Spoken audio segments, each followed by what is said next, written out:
Teacher ඔයගලන්ට වැදගත් පාඩමක් අරගෙන තමයි මේ ඇවිල්ලා ඉන්නේ. හොඳද? අද ටීචර් කරන්නේ පහවසරේ පරිසරයේ පාඩම. හොඳද? හරි හැමෝටම වැදගත් වෙන විශේෂ පාඩමක් තමයි අද ටීචර් කියලා දෙන්න යන්නේ.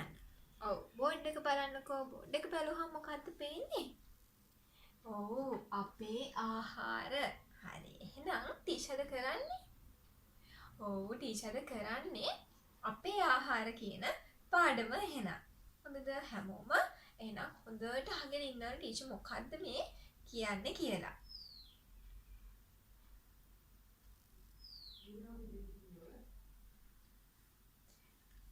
හරි. අපේ ආහාර කිව්වහම ඔයගොල්ලන්ට මොනවද මතක් වෙන්නේ? ඔව් අපේ කන බොන දේවල් නේද? බත්, පළතුරු, පලා වර්ග, එළවලු, ධාන්‍ය වර්ග නේද? බීම ಜಾති, තව එක ගොඩක් කැඳ වර්ග නේද? පලා වර්ග, කොළ ಜಾති ටීචර් කිව්වනේ. අන්න ඒ වගේ දේවල් තමයි අපිට මතක් වෙන්නේ. ඒ මතක් වෙනකොට ඕගොල්ලන්ට මතක් වෙනවා ඇති කඩෙන් කන කෑම එහෙම නේද? ඒ වුණාට ඒ දේවල් හොඳයිද? නෑ නේද? අපි හොඳ නැති වුණාට මගේ චුටි දූල පුතාලා ආසෙන් අම්මලා අරන් දෙනවා. ඒ වුණාට ඒවා අම්මලාත් දන්නව හොඳ නෑ කියලා. ඒ වුණාට මගේ චුටි දූල පුතාලා ආසනේ ඒකයි හැමදාම අරන් නොදී ඉඳලා හිටලා පීට්සා, ඔය ෂෝටිස් ඒ වගේ ගොඩක් ಜಾති ඔයගොල්ලන්ට ඉඳලා හිටලා අරන් දෙන්නේ. ඔයගොල්ලෝ ආසෙහින්දා. ඒ වුණාට ඒ පෑඟට හොඳ නැහැ. ඇයි අපේ ඇඟට ගොඩක්ම හොඳ පෝෂ්‍ය පදාර්ථ ගොඩාක් තියෙනවා. හරිද? ඒ දේවල් ලැබෙන කෑම තමයි අපි වැඩිපුර ගන්න ඕනේ. එතකොට අපිට හොඳට ශක්තිය හම්බ වෙනවා. අපි හොඳට වර්ධනය වෙනවා. අපේ ඇඟේ හොඳ ශක්තියක් ඇති වෙනවා. හොඳ ක්‍රියාශීලී බවක් ඇති වෙනවා. ඒ වගේ කෑමක තියෙන්න ඕනේ අවශ්‍ය පෝෂ්‍ය පදාර්ථ අපේ ඇඟට ලැබෙන කෑම තමයි හැම වෙලෙම කවුරුත් ඒ කියන්නේ ඔයගොල්ලෝගේ අම්මා තාත්තා වගේම හැම අම්මා කෙනෙක්ම හැම තාත්තා කෙනෙක්ම බලන්නේ තමන්ගේ දුවට පුතාට තමන්ගේ ළමයින්ට ඒ පෝෂ්‍ය පදාර්ථ අඩංගු ආහාර වේලක් ලබා දෙන්න තමයි. ඒ වගේ ආහාර වේලකට මොකක්ද අපි කියන්නේ? ඔව් අපි ඒ හැම පෝෂ්‍ය පදාර්ථයක්ම අඩංගු ආහාර වේලකට අපි කියන්නේ සමබල ආහාර වේලක් කියලා. ඒ සමබල ආහාර වේලක් කියන්නේ මොකක්ද? ඒ සමබල ආහාර වේලක තියෙන්නේ මොනවාද? අපි අද මේ දේවල් ගැන තමයි කතා කරන්න ලෑස්ති වෙන්නේ. සමබල ආහාර වේලක් කියන්නේ මොකක්ද? සමබල ආහාර වේලක මොනවද තියෙන්න ඕන? පෝෂ්‍ය පදාර්ථ, ඒ පෝෂ්‍ය පදාර්ථ අපිට අපේ ඇඟට ලැබෙන ආහාර මොනවාද? අපි කන මොන ಜಾති ගැන හොඳ අවබෝධයක් ලබා ගන්න තමයි අද අපි මේ ලෑස්ති වෙලා ඉන්නේ. හරි. ටීචර් කිව්වනේ අපිට අවශ්‍ය අපේ ඇඟට අවශ්‍ය හැම පෝෂ්‍ය පදාර්ථයක්ම ලබා දෙන ආහාර වේලකට අපි කියන්නේ සමබල ආහාර වේලක් කියලා නේද? හරි. එහෙම සමබල ආහාර වේලක මොනවාද අඩංගු වෙන්න ඕනේ කියලා කාටද කියන්න පුළුවන්? දන්න කෙනෙක් ඉන්නවද? හරි. එහෙනම් ඔන්න ටීචර්ම කියන්න. අපි ගන්න ආහාර වේලක් සමබල ආහාර වේලක් වෙන්න නම් ඒ ආහාර වේල තුල මෙන්න මේ පෝෂ්‍ය පදාර්ථයන් අනිවාර්යෙන් අඩංගු වෙලා තියෙන්න ඕන. අපි බලමු ඒ මොනවාද කියලා.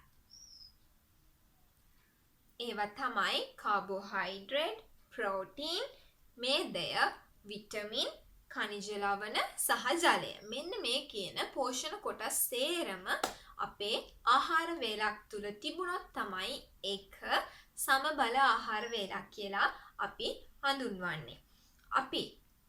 අපි කන හැම කෑමකම මේ පෝෂ්‍ය පදාර්ථ සුළු ප්‍රමාණය අඩංගු වෙලා තියෙනවා.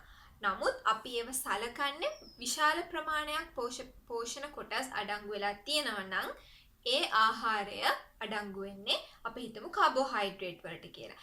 ඒ වුණාට අපි දැන් ගත්තොත් කාබෝහයිඩ්‍රේට් තියෙන කෑමක් ඒ කාබෝහයිඩ්‍රේට් තියෙන කෑම තුල ප්‍රෝටීන්, khනිජ ලවණ, ජලය මේ හැමදේම තියෙන්න පුළුවන්.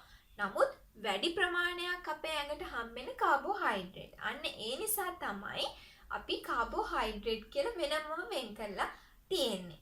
හරි ඔන්න ඔන්න එහෙනම් ටීචර් කියන්නකෝ බලන්න අපි සමබල ආහාර වේල කියන ආහාර වේලක් තුල අඩංගු වෙන්න ඕන මොන පෝෂ්‍ය පදාර්ථයන්ද කියලා කාටද කියන්න පුළුවන්. දැන් ටීචර් කිව්වනේ හැමෝම කියන්නකෝ බලන්න.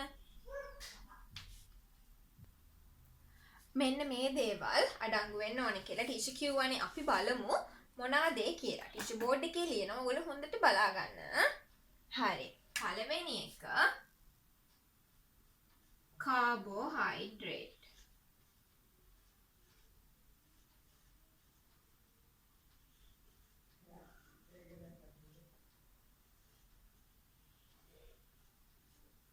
කාබෝහයිඩ්‍රේට්. තව මොනවද ටීචර් කිව්වේ?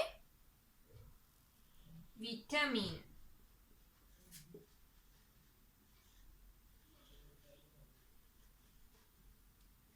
ඔව් ප්‍රෝටීන්.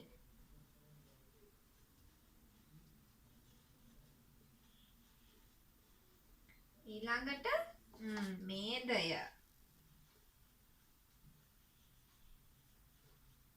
ඊළඟට මොනවාද? ඔව් ඛනිජ ලවණ.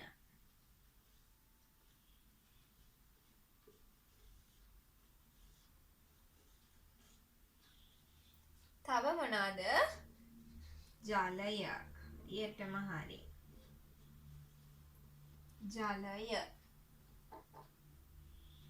හරි. මෙන්න මේ පෝෂණ කොටස් අඩංගු වෙනවා නම් කියනවා අපි ඔව් සමබල ආහාර වේලක් කියලා. හරිද? හරි. මොනවාද ඒ අඩංගු වෙන්න ඕන පෝෂ්‍ය පදාර්ථ? කාබෝහයිඩ්‍රේට්, විටමින්, ප්‍රෝටීන්, මේදය, ඛනිජ ලවණ, ජලය. ඔන්න මේ කියන පෝෂ්‍ය පදාර්ථ හැම එකක්ම අපේ ආහාර වේලක් තුල අඩංගු නම් ඒක සමබල ආහාර වේලක් කියලා අපි හඳුන්වනවා. හරි. අපි බලමු මෙන්න මේ කියන කාණ්ඩ වලට අයිති ආහාර මොනවාද කියලා. හරිද? මෙන්න මේ ටික ඕගොල්ලෝ සටහන් පොතේ සටහන් කරගන්න. මෙන්න මේ මාතෘකාව ලියාගෙන.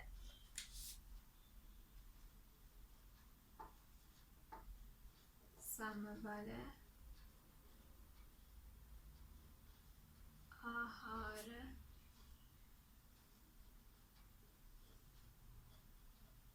වේලක් තුල කියලා ලියලා අවසානයේට අඩංගු වේ.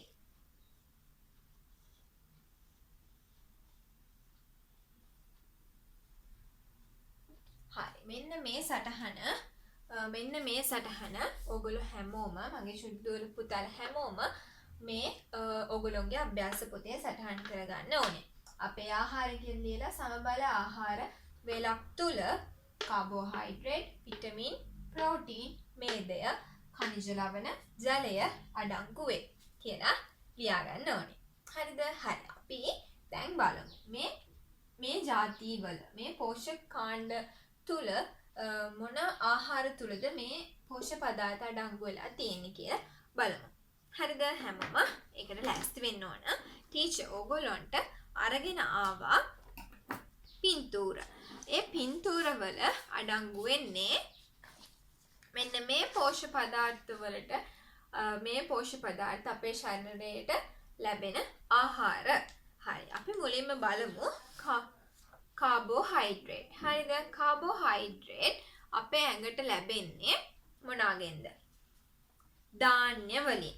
ඒ වගේම කොස්, දෙල් වලින්. ඒ වගේම තමයි පිෂ්ඨය සහිත අල ಜಾති වලින් අපිට අපේ ඇඟට කාබෝහයිඩ්‍රේට් කියන පෝෂ්‍ය පදාර්ථය ලැබෙනවා. අර්ථාපල් වගේම තව අල ಜಾති ගොඩක් තියෙනවානේ නේද? මඤ්ඤොක්කා, බත්තල ඒ වගේ ගොඩක් ಜಾති වලින් අපිට පිෂ්ඨය තියෙන අල ಜಾති වලින් අපේ ඇඟට කාබෝහයිඩ්‍රේට් කියන පෝෂ්‍ය පදාර්ථය ලැබෙනවා. හරි. ඊළඟට අපි බලමු මේදය.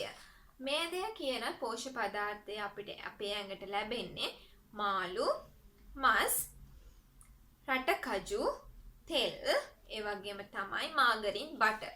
ඔයගොල්ලෝ මේවා දන්නවා. මාළු වල, මස් වල, රටකජු වල තියෙන තෙල් ප්‍රමාණය. තෙල් මේදේ කියන්නේ තෙල් වලට. හරිද? අපි ආහාර වලට පාවිච්චි කරන මේ දෙය තෙල් වලත් තෙල් තියෙනවානේ නේද? බටර් වල, ඒ කියන්නේ මාගරින් බටර් වල මේ දෙය අඩංගු වෙනවා. මෙන්න මේ ආහාර අපි ගන්නකොට අපේ ඇඟට මේ දේ ලැබෙනවා. හැබැයි මේ ආහාර අධික පරිභෝජනය කරනවා නම් අපේ ඇඟේ මේ දේ මට්ටම වැඩි වෙනවා. ඒ මේ දේ මට්ටම ඒ කියන්නේ තෙල් ගතිය අපේ ඇඟේ වැඩි වෙනකොට අපිට හැදෙන ලෙඩ ප්‍රමාණය වැඩි වෙනවා. හරි ඔන්න. අපි එහෙනම් මේ දේ අපේ ඇඟට ලැබෙන ආහාර ගැන දැනගත්තා. අපි ඊළඟට බලමු ප්‍රෝටීන්. ප්‍රෝටීන් කියන්නේ අපේ ඇඟ වර්ධනය වෙන්න ප්‍රධාන වශයෙන් උමනා වෙන පෝෂ්‍ය පදාර්ථයක්. අපි බලමු ප්‍රෝටීන් අඩංගු ආහාර මොනවාද කියලා. කිරි, මාළු, මස්, කඩල, මේ තියෙන සෝයා බෝංචි, බිත්තර. මෙන්න මේ ආහාර වලින් අපේ ඇඟට ප්‍රෝටීන් ලැබෙනවා. මේ ප්‍රෝටීන් වලින් අපේ ඇඟ වර්ධනය වෙන්න තමයි අපි ප්‍රෝටීන් බහුල ආහාර ගන්නෙ. ප්‍රෝටීන් වැඩිපුර තියෙන ආහාර ගත්තොත් අපි ඉක්මනටම වර්ධනය වෙනවා. හරිද? හරි. අපි බලමු ඊළඟට මොනවාද කියලා. ඊළඟට අපිට බලන්න පුළුවන් විටමින්. විටමින් වලත් විටමින් වර්ග ගොඩක් තියෙනවා. A B C D එහෙම ගොඩක් තියෙනවා.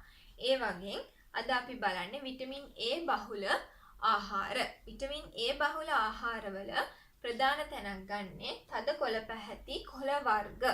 අන්න පලා වර්ග. පලා වර්ගවල ගොඩක් අඩංගු වෙන්නේ එහෙනම්. ඔව් පලා වර්ගවල ගොඩක්ම අඩංගු වෙන්නේ විටමින් A. ඒක තද කොළ පැහැති කොළ වර්ගවල පලා වර්ගවල කියලා. හරි. අපි බලමු මොනවද මේ විටමින් A අඩංගු තද කොළ පැහැති කොළ වර්ග කියලා. නිවිති. ඔයගොල්ලෝ දන්නවා නිවිති. ඒ වගේම කැරට් කොළ, මේ මුරුංගා කොළ, මේ ගොටු කොළ, මේ වටක්කා කොළ. හරි. මෙන්න මේ කියන දේවල් තුල අපිට විටමින් A ලබා ගන්න පුළුවන්. මේ පලා ಜಾති අපි ආහාරයට ගත්තොත් අපේ ඇඟට මොනවද ලැබෙන්නේ? ඔව් විටමින් A කියන පෝෂ්‍ය පදාර්ථය තමයි අපේ ඇඟට මේ ආහාර අපේ මේ කොළ ಜಾති අපේ ආහාර වලට එකතු කරගත්තොත් අපිට හම්බෙන්නේ. හරි. අපි ඊළඟට බලමු විටමින් A බහුල ආහාරවල පළතුරු මොනවාද කියලා. පළතුරු වලත් විටමින් A තියෙනවා. අපි බලමු විටමින් A අඩංගු පළතුරු මොනවාද කියලා. ගස්ලබු, අඹ, ලාවුලු. ඔයගොල්ලෝ මේ ලාවුලු කියන පළතුරු දැකලා නැති කට්ටියත් ඇති කට්ටියත් ඇති. ගස්ලබු අඹ නම් අපි නිතරම කන පළතුරු జాතියක්නේ. ලාවුලු කියන පළතුරත් ගොඩක් පෝෂණ ගුණයෙන් පිරිවි පළතුරක්. මේක කහ පාටයි. හරිම රසයි. ඒ වගේම සුවඳයි. ඒ වගේම ගොඩක් ගුණයි. ඔන්න එහෙනම් ඔයගොල්ලෝ කාලා නැත්නම් අම්මලට කියන්න. ඔයගොල්ලෝගේ ගෙවල් පැත්තේ නැති වෙන්නත් බෑ. ඇති සමහර විට හොයලා බලන්න. හොඳද? හරි. පළතුරු හරිම රසයි ගුණයි. ඒ වගේම හරිම සුවඳයි. හරි. විටමින් A බහුල පළතුරු ගැනත් අපි දැනගත්තා. හරි. එතකොට ටීචර්ට කියන්න විටමින් A බහුල පළතුරු මොනවාද කියලා. ඔව් ගස්ලබු අඹ සහ ලාවුලු. ඔන්න මේ පළතුරු තුන අපි ආහාරයට ගත්තොත් ඔව් අපිට විටමින් A තමයි අපේ ඇඟට ලැබෙන්නේ. හරි. අපි ඊළඟට බලමු විටමින් B බහුල ආහාර මොනවාද කියලා. හරිද? තද කොළ පැහැති කොළ වර්ග සහ එළවලු. විටමින් B අඩංගු වෙනවා තද කොළ පැහැති කොළ වර්ගවල සහ එළවලු වල. අපි බලමු මොනවාද කියලා. බෝංචි, බීට්, නිවිති, බණ්ඩක්කා, කරපිංචා, ඒ වගේම තම්පලා. මෙන්න මේ කියන ಜಾති තුල අපිට විටමින් B අපේ ඇඟට ලබා ගන්න පුළුවන්. මේ හැම ಜಾතියක්ම ඔයගොල්ලෝ දන්න දේවල්. බෝංචි දන්නවා. තම්පලා දන්නවා. නේද? දන්නේ නැත්නම් මෙන්න පින්තූරේ ඔන්න තම්පලා. ඒ වගේම මේ බීට් ඔයගොල්ලෝ දන්නවා, නිවිති දන්නවා නේද? බණ්ඩක්කා, කරපිංචා මේ හැමදේම මගේ චුටි දූල පුතාලා නිතර දකින නිතර ආහාරයට ගන්න දේවල්. නමුත් අපි ආහාරයට ගත්තට අපි ඒ ආහාර වලින් අපේ ඇඟට ලැබෙන පෝෂණය මොකක්ද කියලා දැනගෙන හිටියේ නෑනේ. ඔන්න අද ටීචර් පැහැදිලිව කියලා දෙනවා. ඒ මොනවාද අපේ ඇඟට මේ ආහාර අපි ගත්තාම අපිට ලැබෙන පෝෂණ ගුණය මොකක්ද කියලා. හරි. මෙන්න මේ ආහාර අපි ගත්තොත් මොනවාද අපේ ඇඟට ලැබෙන්නේ? ඔව් විටමින් B තමයි අපේ ඇඟට ලැබෙන්නේ මේ ආහාර අපි ගත්තොත්. ඒ වගේම තමයි විටමින් B තියෙන පළතුරුත් තියෙනවා. අපි බලමු මේ පළතුරු මොනවාද කියලා. මොනවාද? ඔව් කෙසෙල්, දොඩම්, අන්නාසි. දොඩම් වලත් මේ දොඩම් එක වගේම තව දොඩම් ಜಾති ගොඩක් තියෙනවා. ඒ හැම දොඩම් ಜಾතියකින්ම අපේ ඇඟට ලැබෙන්නේ විටමින් B කියන පෝෂණ ගුණය. හරි. අපි ඊළඟට බලමු විටමින් B අඩංගු වන මාංශ භෝග. මාංශ භෝග කියන්නේ ධාන්‍ය වර්ග වලටම තමයි. අපි බලමු මොනවාද කියලා. මුං ඇට, කඩල, මේ උඳු, මේ සෝයා බෝංචි, රටකජු සහ අවර. මෙන්න මේ කියන ධාන්‍ය වර්ග වලින් අපිට අපේ ඇඟට විටමින් B ලබා ගන්න පුළුවන්. හරි. අපි ඊළඟට බලමු. ඊළඟටත් අපිට තියෙන විටමින්ම තමයි. Vitamin C. විටමින් C කියන ඔයගොල්ලෝ දන්නා විටමින් C ඔයගොල්ලෝ බොනවත් ඇති නේද? ඒ බෙහෙත් පෙති ඒ වුණාට මේ අපිට ස්වභාවිකවම අපේ ඇඟට විටමින් C ලැබෙන ආහාර තමයි මේ තියෙන්නේ. නෙල්ලි, පේර, දොඩම්, ඒ වගේම කජු පුහුලම්. හරිද? කජු පුහුලම් මෙන්න මේ උඩ කෑල්ල තමයි කජු පුහුලම කියන්නේ. යට ටික තමයි කජු කියලා අපි හඳුන්වන්නේ.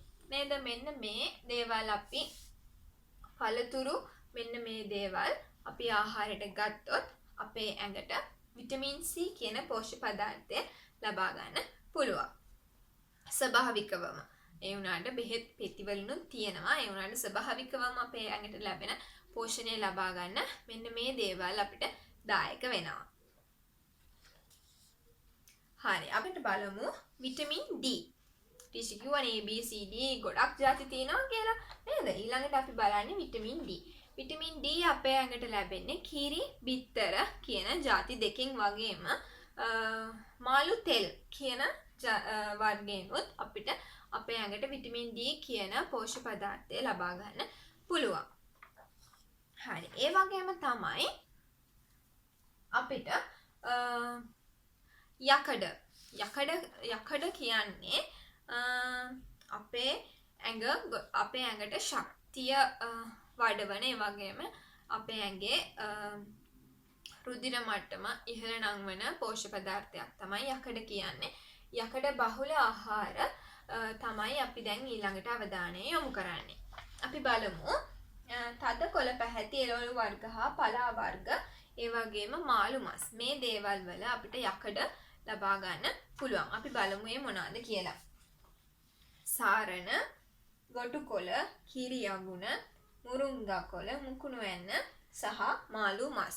ඔන්න මෙන්න මේ කියන පලා ಜಾති තුලින් අපිට අපේ ඇඟට යකඩ කියන පෝෂ්‍ය පදාර්ථය ලබා ගන්න පුළුවන්. අපි බලමු මොනවාද කියලා.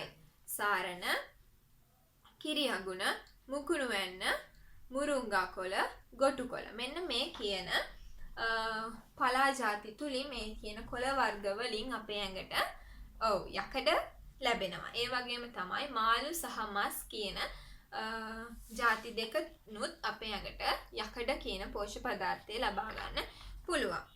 හරි. ඒ වගේම තමයි යකඩ අපේ ඇඟට තවත් ලැබෙන ක්‍රමයක් තියෙනවා. ඒ තමයි මාංශ භෝග. ටීචර් කලිනුත් මාංශ භෝග ගැන කිව්වා. මාංශ භෝග කිව්වේ ධාන්‍ය වලටම තමයි. හරි. අපි බලමු යකඩ හම්බෙන මොනවාද මේ මාංශ භෝග ටික කියලා. මුං ඇට, කඩල, පරිප්පු, උඳු, මේ සෝයා බෝංචි, ඒ වගේම මෙතන කව්පි මේ සුදු කව්පි, ඒ වගේම රතු පාට කව්පිත් තියෙනවා. ඒ ಜಾති දෙකෙන්ම අපේ ඇඟට ලැබෙන්නේ යකඩ. හරි. අපි ඊළඟට බලමු මොකක්ද කියලා. ඊළඟට අපිට තියෙන්නේ කැල්සියම්.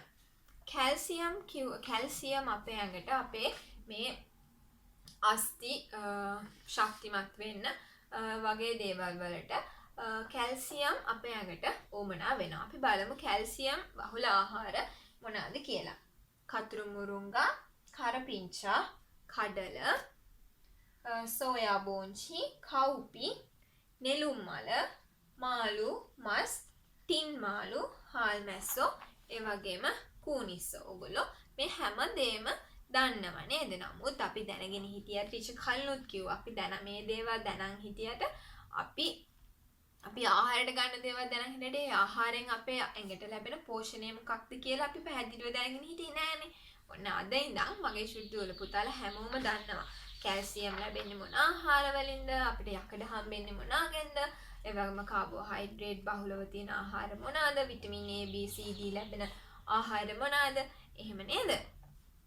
ඔව් මේ දැන් අපි බැලුවේ කැල්සියම් අපේ ඇඟට ලැබෙන මෙන්න මේ ආහාර. ඒ වගේම තව තියෙනවා කැල්සියම් අපේ ඇඟට ලැබෙන ක්‍රම. ඒ තමයි මේ තියෙන්නේ තල ඇට, කිරි, චීස්, යෝගට්, බිත්තර, ඒ වගේම කිරි භාවිතා කරලා හදපු කෑම, පුඩින්, අයිස්ක්‍රීම්, අපි කිරි භාවිතා කරලා හදන ගොඩක් ජාති වලින් අපේ ඇඟට කැල්සියම් කියන පෝෂ්‍ය පදාර්ථය තමයි අඩංගු වෙන්නේ. හරි. ඊළඟට අයඩීන් කියන්නේ ලුණු වලටම තමයි. ලුණු අපිට ලැබෙනවා මාළු, හාල් මැස්සෝ, කරවල, ඒ වගේම මුහුදු ආශ්‍රිතව හැදෙන ගස් වර්ග වලින් අපිට අයඩීන් කියන පෝෂ්‍ය පදාර්ථය අපේ ඇඟට ලැබෙනවා. හරි. ඔන්න මෙන්න මේ දේවල් අපි අපේ ආහාර වේලක් තුල තියෙන්න ඕනේ නේද? ප්‍රධාන වශයෙන් මෙන්න මේ කියන ආහාර පෝෂණ කාණ්ඩ ටික අපේ ආහාර වේලක් තුල තිබිය යුතුමයි.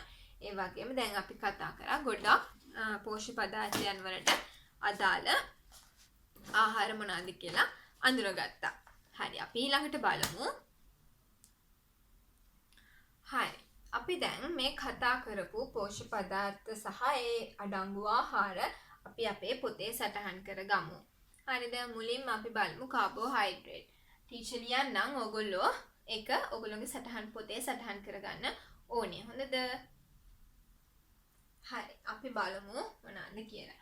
කාබෝහයිඩ්‍රේට් අඩංගු ආහාර මොනවාද?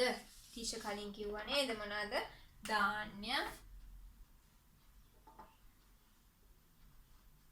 ධාන්‍ය, කොස්,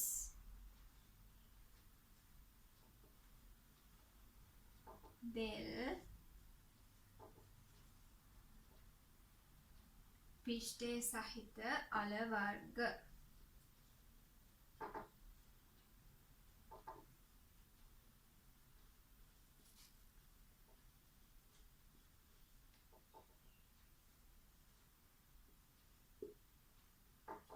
ඔන්න මෙන්න මේ දේවල් වලින් අපේ ඇඟට කාබෝහයිඩ්‍රේට් ලැබෙනවා. ඒ වගේම ඊළඟට මේදය අපිට හම්බෙනවා මාළු, මස්, රටකජු,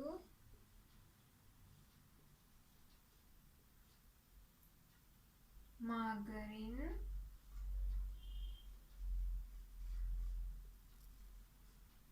තෙල්.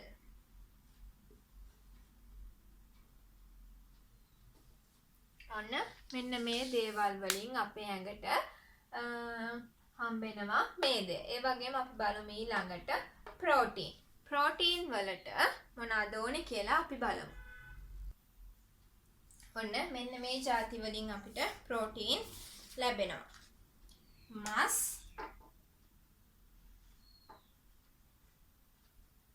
මාළු,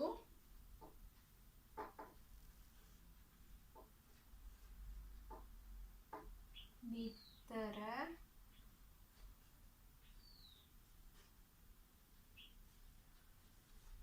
කිරි,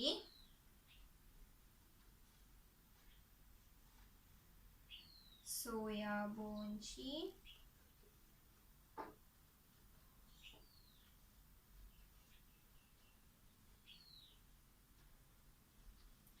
කඩල.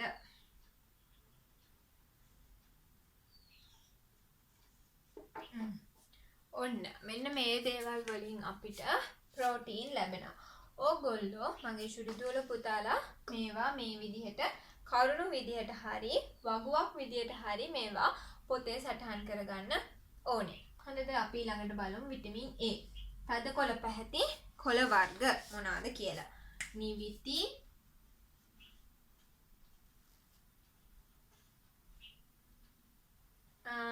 කැරට් කොළ,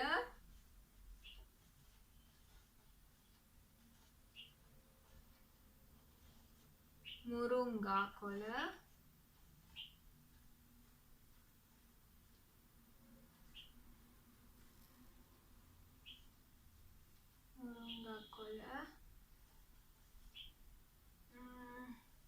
ගොටු කොළ, වට්ටක්කා කොළ,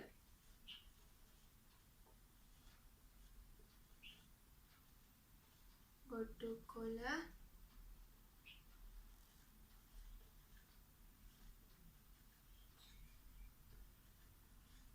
වට්ටක්කා කොළ. හරි. අපි ඊළඟට බලමු විටමින් A අඩංගු පළතුරු. ගස් ලබු, ලාවුලු,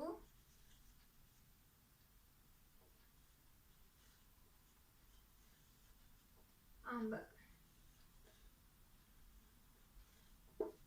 ඔන්න මෙන්න මේ ටික ඔයගොල්ලෝගේ සටහන් පොතේ සටහන් කරගන්න. අපිට තව තියෙනවා අපි ඒවත් ලියා ගමු. ටීචර් ඒවා ලියන්නම්. මගේ චුටි දූල පුතාලා ඒවත් සටහන් කරගන්න ඕනේ. හරිද? හරි. එහෙනම් මේ ටික ලියා ගන්න.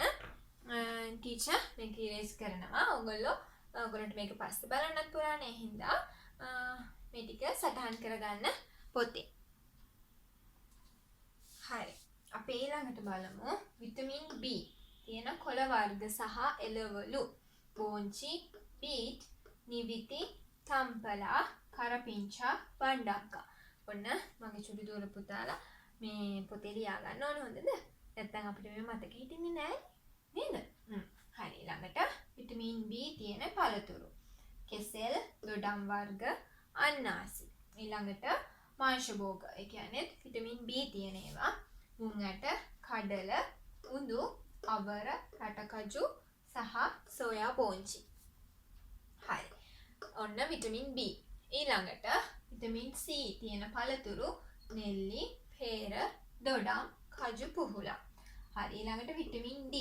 කිරි, බිත්තර සහ මාළු තෙල්.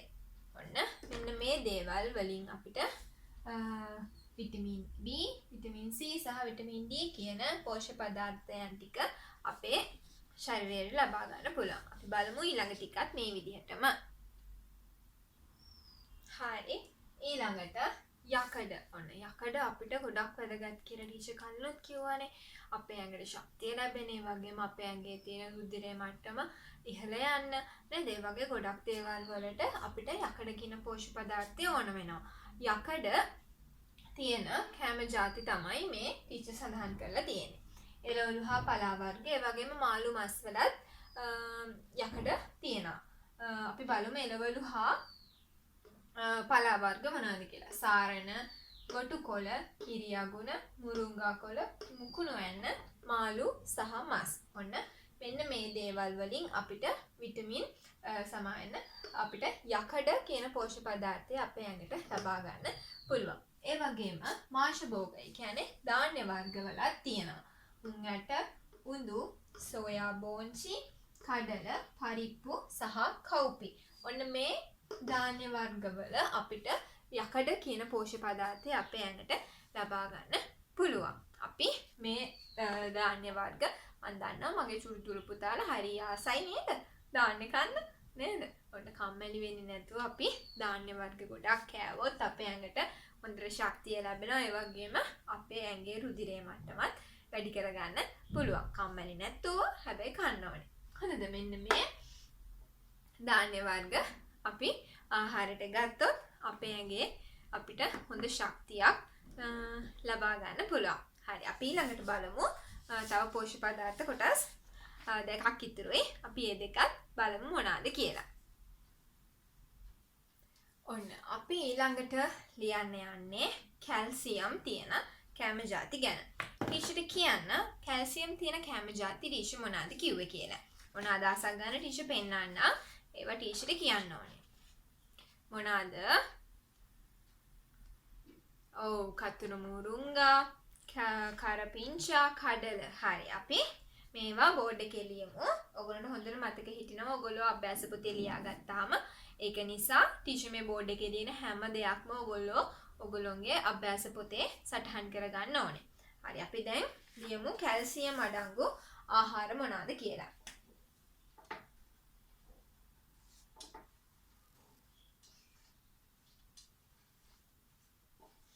කතුරු මුරුංගා, කරපිංචා,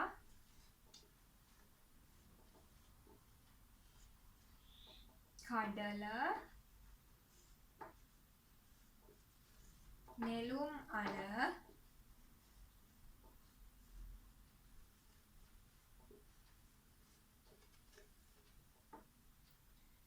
සෝයා බෝංචි,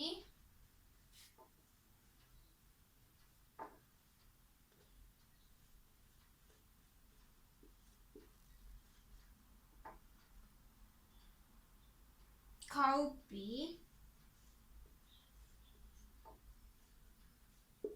තින්මාළු. ඔයගොල්ලෝ දන්නවා තින්මාළු කියන්නේ අපි සැමන් වලටමයි.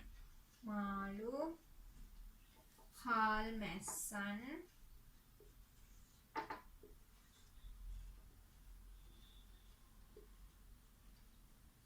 ඊළඟට කූනිස්සන්,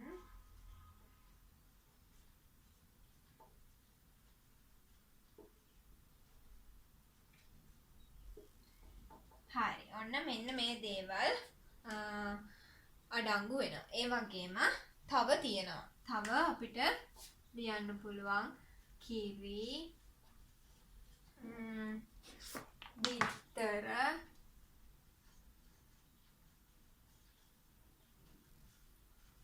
තල,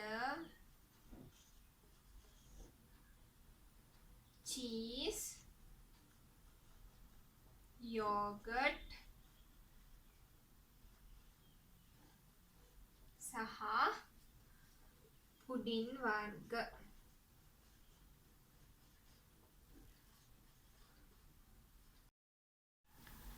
පුඩින් වර්ග කියන තැන යටින් කිරි භාවිතයෙන් සාධන ලද කියලත් මගේ චුටි දූල පුතාලා ටික ලියා ගන්න ඕනේ. හරිද? හරි. අපි ඊළඟට බලමු තව අපිට පෝෂ්‍ය පදාර්ථ කොටස් එක කොටසක් ලියන්න තියෙනවා. අපි ඒකත් ලියමු. හරි. අපි බලමු ඊළඟට. ඊළඟට අපිට තියෙන්නේ අයඩීන්.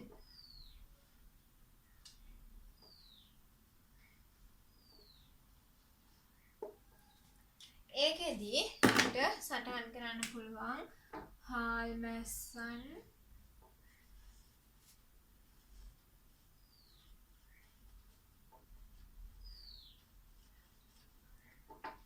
මාළු,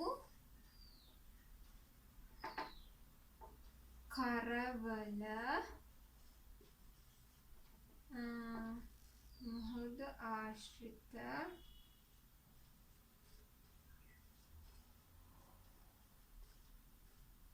පැලෑටි. මෙන්න මේ ಜಾති හතරෙන් අපිට අයඩින් කියන පෝෂණ කොටස් අපේ ශරීරයට එකතු කරගන්න පුළුවන්. හාල් මැස්සෝ, කරවල, මාළු, මුහුදු ආශ්‍රිත පැලෑටි වර්ග. මෙන්න මේ දේවල් වලින් අපිට අයඩින් කියන පෝෂ්‍ය පදාර්ථය අපේ ශරීරයට ලබා ගන්න පුළුවන් වෙනවා. ඔන්න මගේ චුටි දූල පුතාලා හැමෝම මේ හැම පෝෂ්‍ය පදාර්ථයකටම අදාළ ආහාර ටීචර් මේ ලියපු කරුණු විදියට හරිය ඔයගොල්ලෝ කැමති නම් වගුවක් විදියට හරි හදලා ඔයගොල්ලෝගේ සටහන් පොතේ අනිවාර්යෙන් සටහන් කරගන්න ඕනේ. ඒ වගේම ඒවට අදාළ පින්තූර ටිකකුත් කපලා ඔයගොල්ලෝගේ පොතේ අලව ගන්න අමතක කරන්න එපා. හරිද? පින්තූර හොයාගන්න පුළුවන් හැම එකකම පින්තූරයක් අලවන්න පොතේ. හරි. ටීචර් අදට කරපු පාඩම මෙතනින් නවත්තනවා. හරිද? ඊට කලින් ටීචර්ට කියන්න අපි කතා කරපු අද සමබල ආහාර වේලක් කියන්නේ මොකක්ද? කියලා කියන්නකෝ බලන්න. ඔව් අපේ ඇඟට අවශ්‍ය පෝෂක පදාර්ථ හැම දෙයක්ම අඩංගු වෙලා තියෙන ආහාර වේලකට තමයි අපි කියන්නේ මොකද්ද? ඔව් සමබල ආහාර වේලක් කියලා අපි හඳුන්වන්නේ එහෙම අඩංගු වෙලා තියෙන ආහාර වේලකට. හරි. ඊට පස්සේ ටීචර්ට කියන්න මොනවාද ඒ සමබල ආහාර වේලක අඩංගු වෙන්න ඕන පෝෂණ කොටස් මොනවාද කියලා.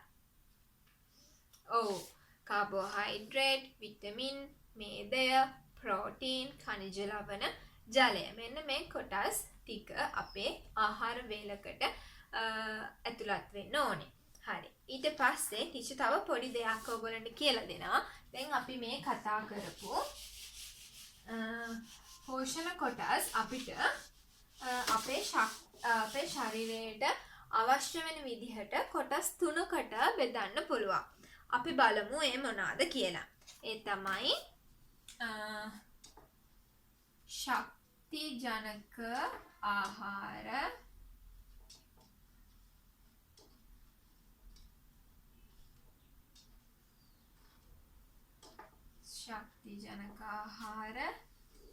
ඊට පස්සේ වර්ධක ආහාර,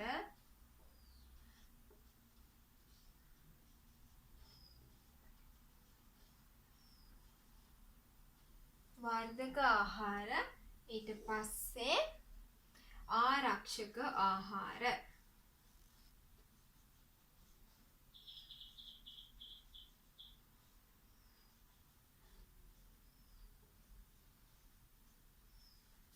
මෙන්න මේ කොටස් තුනට අපි අධ්‍යයනය කරපු පෝෂණ කොටස් වලට බෙදන්න පුළුවන්. ශක්ති ජනක ආහාර වලට අයිති වෙන්නේ කාබෝහයිඩ්‍රේට්,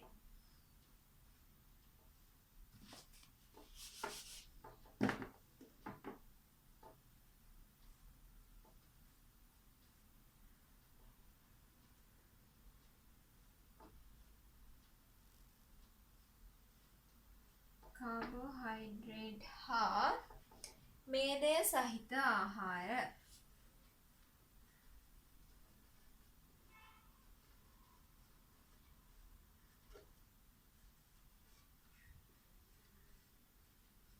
හයි. වර්ධක ආහාර වලට අඩංගු වෙන්නේ ප්‍රෝටීන් සහිත ආහාර.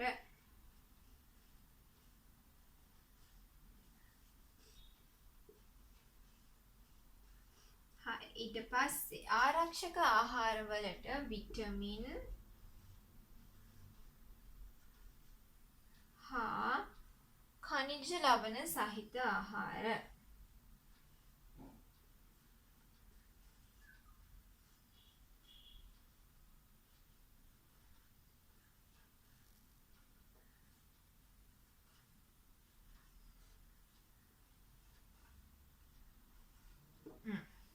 අපි දැන් කතා කරපු පෝෂණ කොටස් අපිට මේ විදිහට අපේ ශරීරයට උරා ගන්න විදිහ අනුව කොටස් 3කට බෙදා ගන්න පුළුවන්. ශක්ති ජනක ආහාරය කියන්නේ අපි කාබෝහයිඩ්‍රේට් හා මේදය සහිත ආහාර ගත්තොත් අපේ ඇඟට ශක්තිය ලැබෙනවා. ඒ වගේම ප්‍රෝටීන් සහිත ආහාර වැඩිපුර ගත්තොත් අපි හොඳට වර්ධනය වෙනවා. ඒ වගේම තමයි විටමින් හා khනිජ ලවණ සහිත ආහාර ගත්තොත් අපි ආරක්ෂිත වෙනවා. ඒ කියන්නේ විටමින් ಜಾති වැඩිපුර තියෙන ආහාර අපි අපේ ආහාරයට එකතු කරගත්තොත් අපි ඉක්මනට ලෙඩ වෙන්නේ නැහැ. අපි ලෙඩ වලින් ආරක්ෂා වෙන්න ඕන ප්‍රතිශක්තිය අපේ ඇඟේ නිර්මාණය වෙනවා. ඔන්න එහෙනම් මගේ ශුද්ධෝල පුතාලා මේ වගුවත් ඔගොල්ලොන්ගේ සටහන් පොතේ සටහන් කරගන්න මෙන්න මේ විදියට. හරි. අපි දැන් කතා කළානේ අපි කලින් කතා කරපු ඒ පෝෂක පදාර්ථ අපේ ඇඟේ ශක්තිය වර්ධනයට වගේම ආරක්ෂාවට කොහොමද බලපාන්නේ කියලා. ඒ වගේම තමයි ටීචර් කියවනේ සමබල ආහාර වේලක මේ හැම පෝෂක පදාර්ථයක්ම අඩංගු වෙන්න ඕනේ කියලා. ඒ වගේ පිඟානකට අපි කියනවා පෝෂණ පිඟානක් කියලා. හරිද? මේ බලන්නකෝ. අපේ පෝෂණ පිඟාන. මෙන්න මේ වගේ තමයි අපේ පෝෂණ පිඟාන තියෙන්න ඕනේ. හොඳද? මේකේ කොටස් වෙන් කරලා තියෙනවා. අංක 1 2 3 4 5 6. ඒ කියන්නේ අංක 1ට තියෙන දේ තමයි අපි අතුලත් කරගන්න වැඩි අවධානයක් යොමු කරන්න ඕනේ. ඒ වගේම 2 3 4 5 6. එහෙම යන්න මේ පෝෂණ පිඟානේ 6 වෙනි අංකයේ විතර 6 වෙනි අංකයේ වෙනකොට ඒ තීරුව ඊටාම කුඩා තීරුවක් විදිහට තමයි සටහන් කරලා තියෙන්නේ. මේ බලන්න ඒ කියන්නේ ඒ ප්‍රමාණය අපි ඒ කියන්නේ ඒ 6 ඉලක්කම තියෙන ප්‍රමාණයට අඩංගු දේවල් අපි ආහාරයට ගන්න ඕනේ සුළු වශයෙන්. අපි බලමු පළවෙනි මේ විශාල ප්‍රමාණයක් අපි ගන්න ඕන මොන කොටසද කියලා. අපි අපේ දිනපතා ආහාරයට ගන්න ආහාර වේලවලට මේ ආහාර කාණ්ඩ 6ම අඩංගු වෙන්න ඕනේ. ඒ අඩංගු ඕනෑම කෑම වර්ගයක් අපිට තෝරගෙන අපේ ආහාර වේල් වලට උදෑසන දහවල් රාත්‍රී කියන ආහාර වේල් තුනට කැමති ආකාරයකට අපිට ඒ දේවල් යොදා ගන්න පුළුවන්. අපි බලමු මොනවාද අපි වැඩිපුරම අපේ සමබල ආහාර වේලක පෝෂණ පිඟාන තුල සටහන් කරලා තියෙන අපිට වැඩිපුරම ගන්න ඕන මොනවාද කියලා. පළවෙනියම බත්, ධාන්‍ය හෝ පිටි සහිත ආහාර දිනකට 3 වරක් කෑමට ගන්න. පේනව නේද? අපි බත්, ධාන්‍ය හෝ පිටි සහිත ආහාර දිනකට 3 වරක් ආහාරයට ගන්න ඕනේ. එතකොට මේ පළවෙනි කොටසට ඇතුළත් කරලා තියෙන්නේ බත්, ධාන්‍ය වර්ග, ඒ වගේම පිටි සහිත ආහාර. ඊළඟට දෙවනියට සහ තුන්වෙනියට දාලා තියෙන්නේ එළවලු සහ පළතුරු කියන දෙක. ඒක වර්ග දෙකම අඩංගු වන පරිදි අවම වශයෙන් 5 දිනපතා ආහාරයට ගැනීම සුදුසුයි. ඒ කියන්නේ අපි එළවලු වර්ග 5ක් පළතුරු වර්ග 5ක් කැමති විදිහකට දිනපතා ආහාරයට ගන්න ඕනි කියලා තමයි අපිට මේ 2 සහ 3 කියන කාණ්ඩ වලින් අපිට ආහාරයට ගන්න කියලා තියෙන්නේ එළවලු සහ පළතුරු. හරිද? ඒ කියන්නේ මෙහෙමයි. අවම වශයෙන් 5ක්. ඒ කියන්නේ 5ක් තියනවා නම් හොඳයි. ඊට අඩු වුණාට ගැටලුවක් නැහැ.